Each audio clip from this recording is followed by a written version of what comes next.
É, daí é uma HFG, 6 anos, feminina, quadro de insuficiência hepática, Shield C, retorno ao ambulatório de pneumopediatria, referindo quadro de cianose e dispneia aos esforços.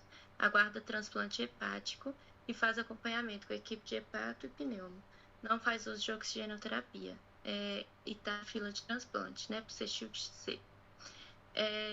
Ao exame, ela é bom estado geral, corada, hidratada, ictérica, cianose periférica, febril, bacteamento digital, mãos e pés, bulinormorritmas normofonéticas sem sopro, saturando 96%, murmúrio vesicular fisiológico sem ruídos adventícios, eupneica, abdômen ascítico, fígado palpável a 11 centímetros do reboco costal direito e baço a 6 centímetros. Telangiectasias no abdômen e pulsos presentes nos membros, tempo de enchimento de 3 segundos. Aí a questão que era indicado o tratamento com oxigenoterapia, aí os exames dela, raio-x de tórax normal, vocês estão me ouvindo, gente? O que apareceu online? Sim. Tá. Raio-x de tórax normal, ecocardiograma visualizado microbolhas no átrio esquerdo a partir da 5ª contração cardíaca após infusão de contraste. Teste de microbolhas positivo. Ao ser avaliada sentada, a oximetria de pulso foi para 91% e apresentou dispneia em posição supina.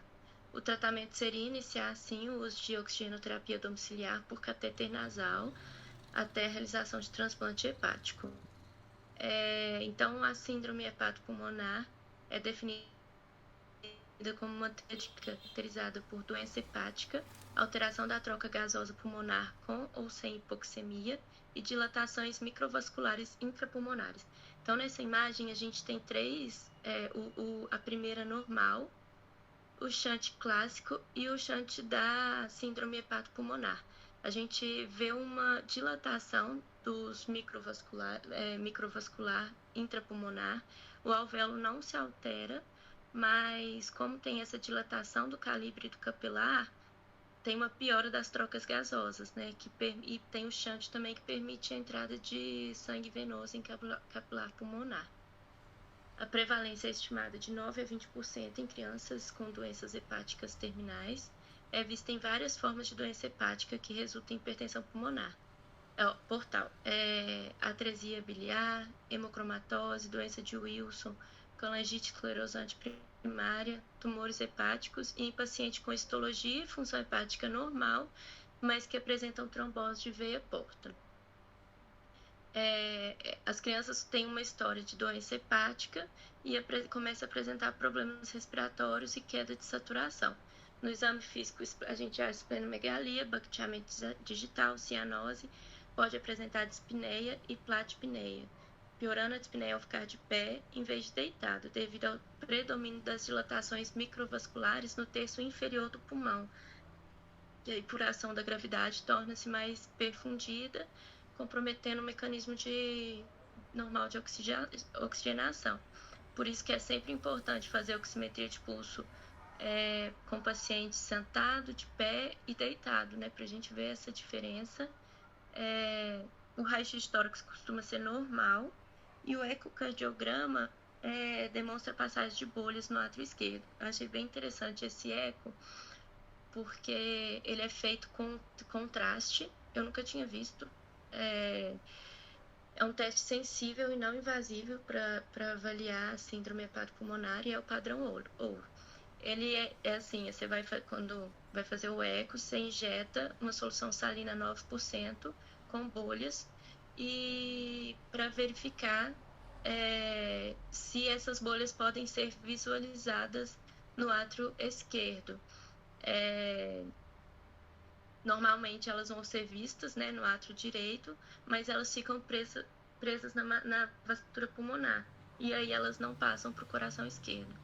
Quando tem a síndrome hepatopulmonar, tem uma passagem dessas bolhas na circulação pulmonar e elas vão ser vistas também do lado esquerdo do coração. Só que para diferenciar a síndrome hepatopulmonar de uma CIA, por exemplo, que a gente também avistaria bolha no átrio esquerdo, a gente precisa saber em qual batimento que foi visualizado. Se foi entre o quarto e o sexto batimento cardíaco, quer dizer que passou primeiro pelo pulmão para depois chegar no átrio esquerdo. Mas se foi entre o primeiro e o terceiro batimento, é um provável defeito de septo e não uma síndrome hepatopulmonar. O tratamento da hipoxemia em pacientes com síndrome hepatopulmonar responde bem à suplementação com oxigênio, é um fluxo baixo de 2 a 4 litros e catéter nasal. E o tratamento definido é o transplante hepático. Agora, fibrose cística, que eu vou também dar uma pincelada. É bem interessante o ambulatório, é bem complexo, é muito paciente. A gente tinha paciente até de Passos que fazia acompanhamento lá, pacientinho de uns 2 anos que foi feito o diagnóstico na Santa Casa e depois foi encaminhado. O acompanhamento deve ser realizado, tem que ter uma equipe multi, e assim, todo centro de referência de fibrose cística é obrigatório ter esses profissionais que eu vou falar agora, que é o pneumologista, em conjunto com o gastro, geneticista e fisioterapeuta, nutricionista, enfermeiro, psicólogo, farmacêutico e assistente social. O centro tem que ter uma separação de dias de atendimento para os pacientes e o uso de diferentes espaços de atendimento de acordo com a colonização dos pacientes, né? Então, porque é muito sensível para a colonização, né? O paciente de fibrose cística. Então, assim, lá quando a gente chegava, cada paciente era direcionado já para uma sala, eles não podiam conviver na sala de espera. Cada família ficava em uma sala e a gente que tinha que trocar de sala. Então, a gente pegava, eu coloquei o caderninho aqui, a gente pegava o caderno do paciente, via a colonização dele, esse é ossa, né, na maioria das vezes que fez a cultura apresentou positiva para ossa, e aí a gente separava os pacientes a gente ia primeiro nos que não estavam colonizados, depois iam nos sensíveis, depois, sabe? E aí ia nos mais graves, por último. A anamnese tem que ser direcionada, a gente fazia uma anamnese pensando mais em trato respiratório, gastrointestinal. Então, sempre perguntava de tosse, escarro, dispneia, cansaço, limitação de atividade física.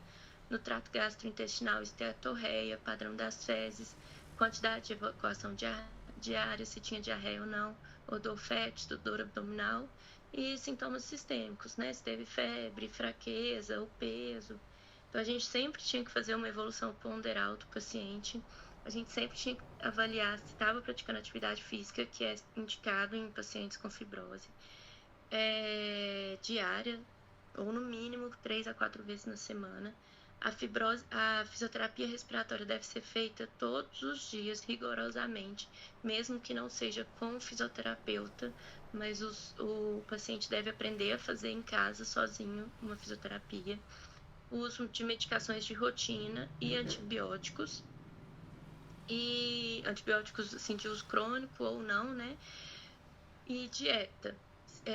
Como que era a alimentação, sempre que a gente atendia um paciente com fibrose, a gastro de lá pedia para comer bastante, com bastante valor calórico, sabe? Comidas que engordavam, que tinham muitas calorias. Os exames que eram de rotina lá, espirometria, exames laboratoriais de imagem e cultura. Toda consulta tinha que coletar cultura. O que elas falavam muito com a gente, que o mais importante para o pediatra geral saber era a triagem mesmo da fibrose, porque sempre vai encaminhar, né? Então, o algoritmo de triagem é feito aqui no Brasil pelo teste do pezinho. A gente dosa o nível de tripsinogênio imunorreativo. Se der positivo na primeira, a gente faz a segunda em até 30 dias de vida. Se as duas dosagens positivas, a gente faz o teste de suor para confirmar ou excluir. A dosagem de cloreto por método quantitativo tem que ser maior que 60 para dar positivo, e faz 2 amostras também para confirmar. E com o diagnóstico deve ser imediatamente encaminhado ao centro de referência. Aqui está o algoritmo. As exacerbações pulmonares, vou falar um pouquinho. Acontece aumento da tosse, alteração no aspecto da secreção, febre, alterações de ausculta pulmonar, queda do VF1, queda de saturação, alteração radiológica e perda ponderal. O tratamento vai ser antibiótico terapia direcionada para colonização do paciente. A inalação com alfa-dornase, ela é bem indicada. Eu vi assim que a maioria dos pacientes faz uso de alfa-dornase lá. Ela melhora a função pulmonar, melhora a qualidade de vida e reduz as exacerbações respiratórias. É uma solução altamente purificada, uma enzima que cliva seletivamente o DNA e hidrolisa o DNA presente no escarro do paciente com fibrose cística e reduz a viscosidade desse escarro nos pulmões e promove uma melhor depuração das secreções. É indicada mais em maiores de 6 anos, mas se for um paciente menor de 6 anos com sintoma respiratório persistente ou com evidência de doença pulmonar precoce, também já indica. Os pacientes portadores retêm secreções viscosas purulentas, né, que contribuem para a redução da função pulmonar e para exacerbações de infecções. Então, era isso que eu expliquei lá. O pulmozina hidrolisa o DNA existente na expectoração e reduz a viscoelasticidade do escarro.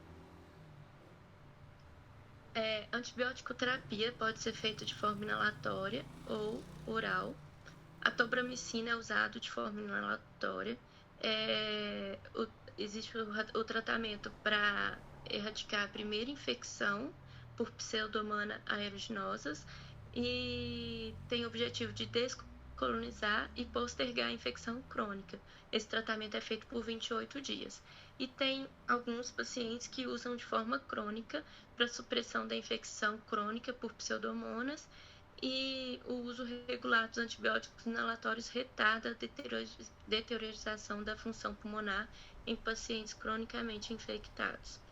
Pode ser feito também uso de azitromicina oral 3 vezes por semana em pacientes maiores que 5 anos e cronicamente colonizados por Pseudomonas e não colonizados que apresentem exacerbações frequentes. Vai ter uma melhora da função pulmonar e redução de exacerbações. Os exames, toda consulta, então, é cultura de secreção respiratória.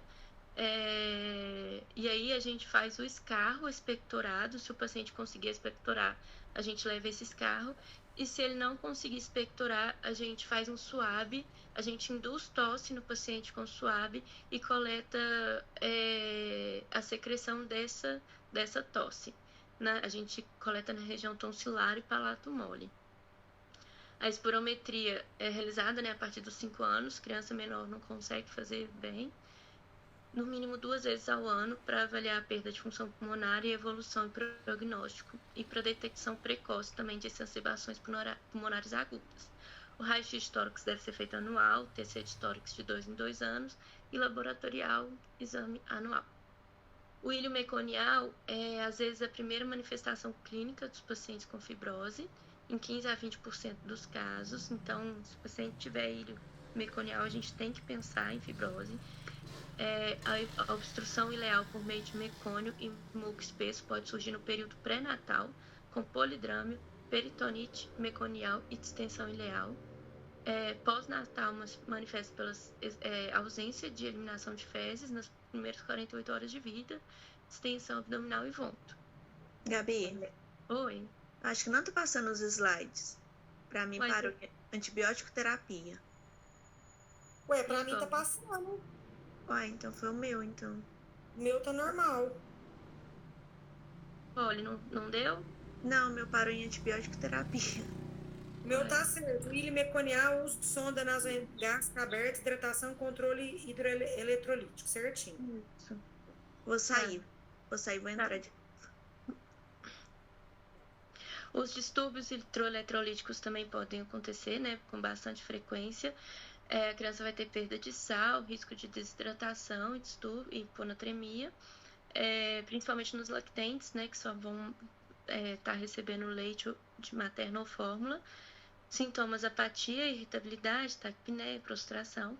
Então, em todos os neonatos que a gente acabava de fazer o diagnóstico, a gente indicava o uso de sal de cozinha, na dose de 2,5 a 3 mg por quilo dia. A gente sempre falava para ser 2 gramas ao dia, 2 tampinhas de caneta Bic, que a gente lá eles ensinaram que cada tampinha, para conseguir mensurar, né, é uma grama. Insuficiência pancreática é muito comum também, e a gente vai observar a presença de esteatorreia, diarreia crônica, baixo ganho de peso, sinais de hipofitaminose. Observar características das fezes, oleosidade, odor fétido e diarreia. A confirmação é pela dosagem de elastase fecal, e o tratamento a gente faz com enzimas pancreáticas, que é o CREON, junto das refeições. E agora eu vou falar um pouquinho do ambulatório de asma. A gente principalmente focar nas atualizações do GINA de 2021. Eu queria mostrar para vocês, mas está no computador, a anamnese que a gente faz de asma também, mas eu vou mandar depois da aula no grupo, porque é bem legal, bem completa a anamnese, sabe? E essa anamnese é seguida rigorosamente, a gente não pode esquecer nenhum dado. A consulta da asma demora mais ou menos 1h30, porque é bem completa mesmo, e o paciente faz espirometria também na hora da consulta. Aí eu peguei as principais atualizações. O controle da asma, ele não mudou da última GINA para esse de agora. Então, a gente faz esse controle, essa avaliação do controle nas últimas 4 semanas, se o paciente teve sintomas diurnos mais de 2 vezes na semana, em menos de 6 anos basta uma vez. Uso de beta-2 de resgate mais de 2 vezes na semana, em menos de 6 anos também basta uma vez. Algum despertar noturno por sintoma e alguma limitação de atividades pela asma. Se tiver 0 resposta, sim, está bem controlada. 1 a 2 parcialmente controlada, e se tiver 3 a 4 respostas sim, não controlada. Aqui é o score de rinite, que a gente também sempre faz nesse ambulatório para todo paciente, e a gente vai colocar a pontuação conforme a queixa do paciente, de prurido nasal, prurido orofaringe, prurido ocular, obstrução nasal, espirro, coriza. Então, são esses 6 dados que a gente precisa pegar do paciente, e a gente vai classificar. Sintoma inexistente, 0 ponto. Pouco definido, o paciente não tem quase nenhuma queixa, 1 ponto.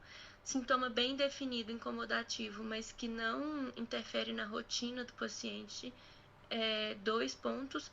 Em sintoma muito intenso, que atrapalha a rotina, que é difícil de tolerar, 3 pontos. E aí a gente faz uma comparação da consulta anterior com a consulta atual, para ver a questão de medicação, né, de medicação de uso nasal e sistêmico também. E aí a gente classifica de leve 1 a 6 pontos, moderada 6 a 12 e grave maior que 12 pontos. E se a rinite é persistente, mais de 4 vezes na semana, e se é intermitente, menos de 4 vezes na semana. Aqui são os dispositivos de asma que a gente falou muito lá também, fala muito, porque a gente precisa, em toda consulta, rever a forma com que a mãe e a criança usam a medicação, para rever se o uso está correto, se faz a lavagem correta, se for, por exemplo, com espaçador. E a gente tem que contabilizar a cada consulta se o paciente tem uma boa adesão. A gente faz a adesão referida e a adesão constatada. A gente pede que eles levem todas as embalagens antigas dos últimos meses, pra gente contabilizar, sabe? Quanto que eles usaram, por quanto tempo, se essa dose realmente foi, se eles realmente estavam usando. E tem paciente que leva certinho a embalagem, a gente consegue ver. Tem paciente que não leva, fala toda consulta que esquece, e a gente sabe que esses são os que não têm adesão, né? E a adesão, se for aferida na hora, se for maior de 80%, já é uma adesão muito boa pra gente. E o que mudou é que agora no tratamento do resgate em maiores ou iguais a 12 anos, pode ter duas opções. A medicação preferível de resgate agora é a budesonida com formoterol, que é o corticoide inalatório com o broncodilatador de longa, né? E quando for a escolhida, pode-se condensar o STEP 1 e 2. Aí você faz o corticoide inalatório LABA sob demanda para ambos, quando o paciente tiver com crise, e o contínuo para o STEP 2. Eu vou mostrar direitinho depois os STEPs. No caso de indisponibilidade de uso de outros corticoides inalatórios e LABA, que não seja budesonida com formoterol de manutenção ou por preferência individual, utiliza o corticoide inalatório toda vez que for necessário o broncodilatador de curta duração como terapia de alívio. Sempre tem que utilizar os dois associados, especialmente se o paciente estiver aderente ao tratamento de manutenção com corticoide inalatório. Nesse paciente, a separação entre o STEP 1 e 2 deverá ser mantida.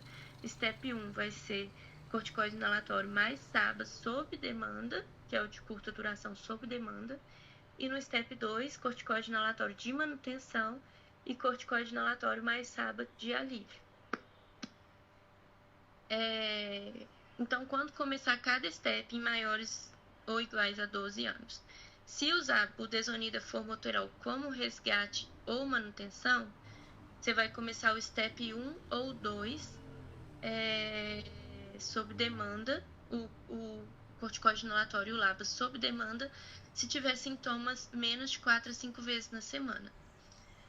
O STEP 3, a gente vai fazer corticoide inalatório em baixa dose, como manutenção, e os sintomas na maioria e aí você vai começar quando tiver sintoma na maioria dos dias da semana, ou pelo menos um despertar noturno por semana. O STEP 4, que é corticoide inalatório em dose moderada, mais LABA diário, você vai fazer quando tiver sintomas importantes diários e ou despertar noturno mais de uma vez por semana. E é mantida a indicação de considerar corticoide oral.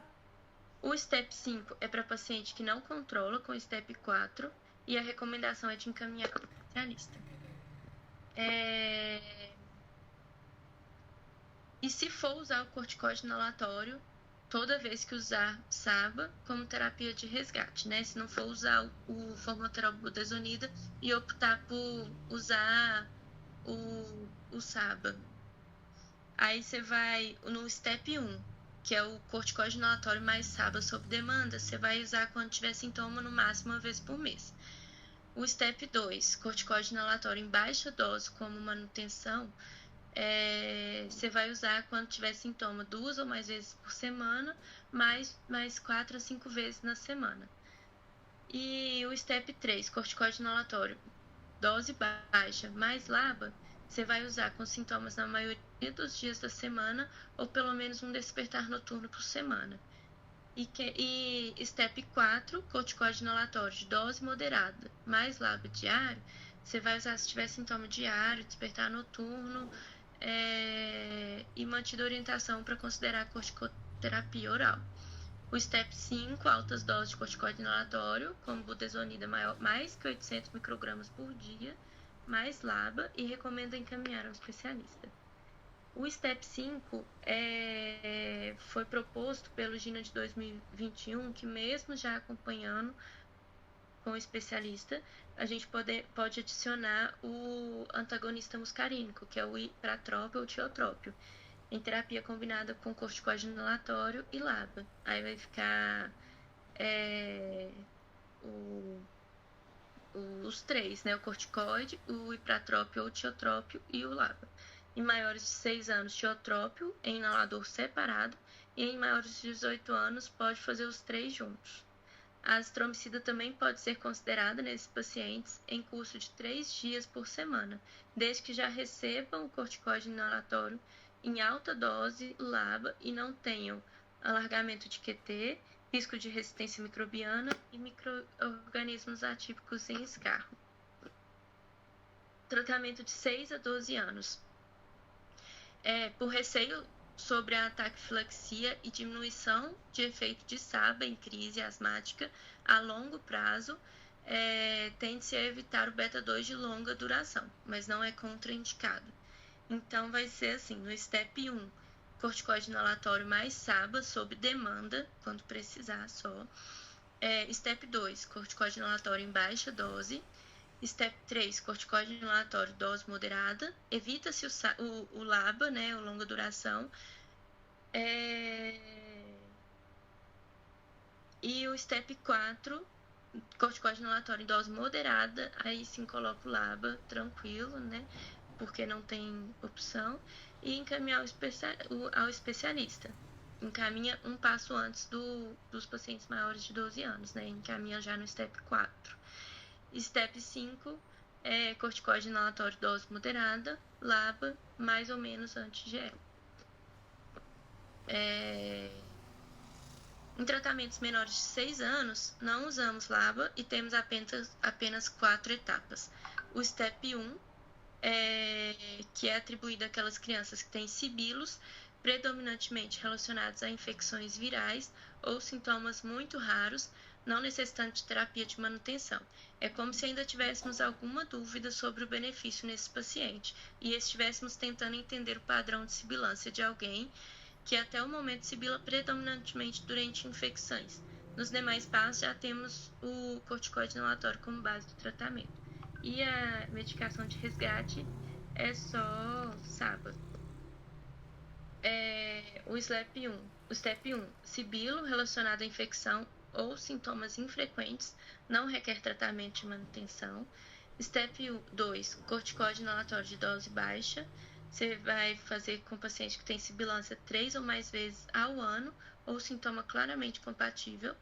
STEP 3, corticoide inalatório de dose baixa dobrada, é uma dose ainda baixa, mas ela é dobrada, não chega a ser a dose moderada do corticoide inalatório.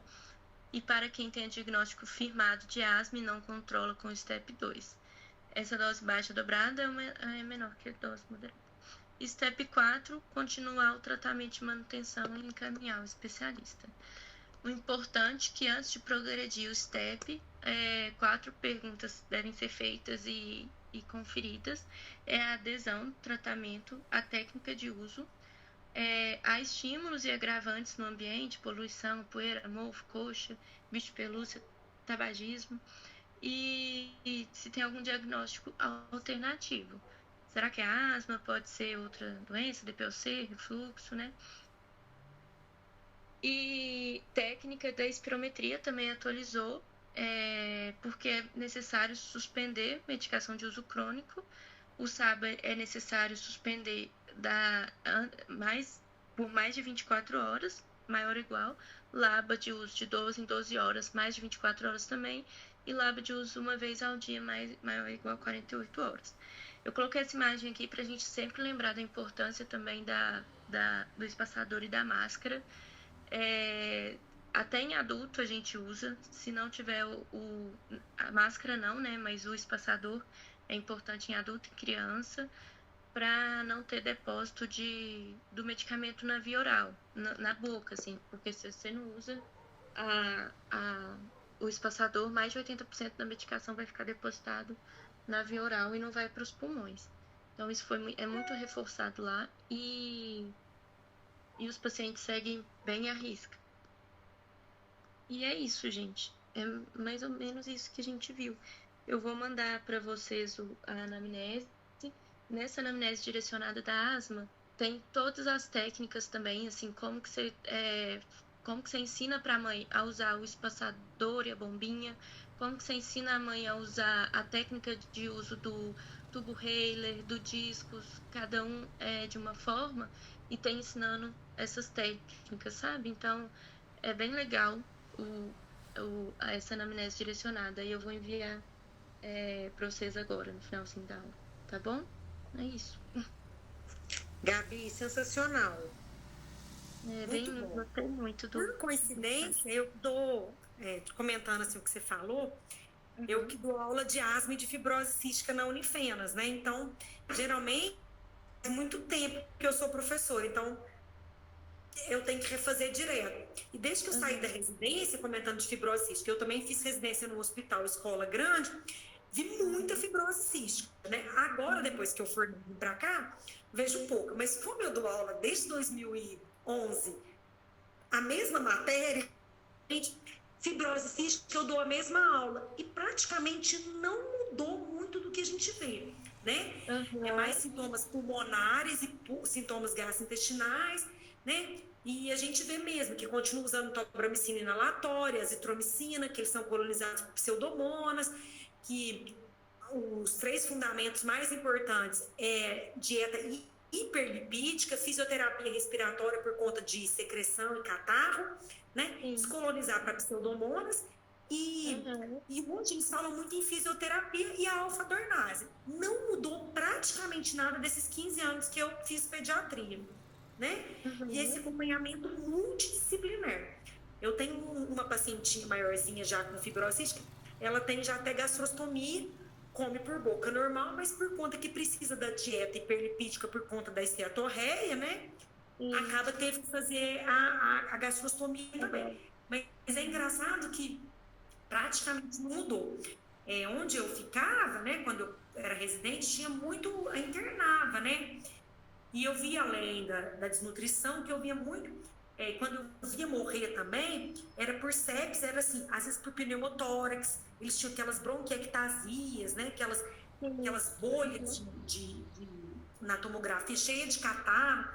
E eu lembro que morri muita criança também por fibrose cística, eu achava uma doença terrível. Mas eu acho que não mudou nada nesses 15 anos que eu estava. Eles falam muito hoje em físio, né? Eu vejo, há um ano atrás eu refiz a aula, ficou falando muito de fisioterapia respiratória, que é o mais importante no momento de identificar a secreção, né? De asma eu fiz a aula de novo esse ano, por conta do GINA 2021.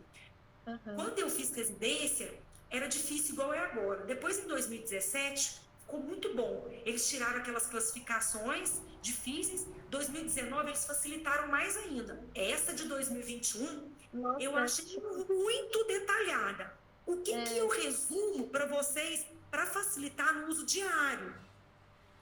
Menor de 6 anos, só usa corticoide inalado. E tira da crise com beta-2 de curta duração. Mais nada.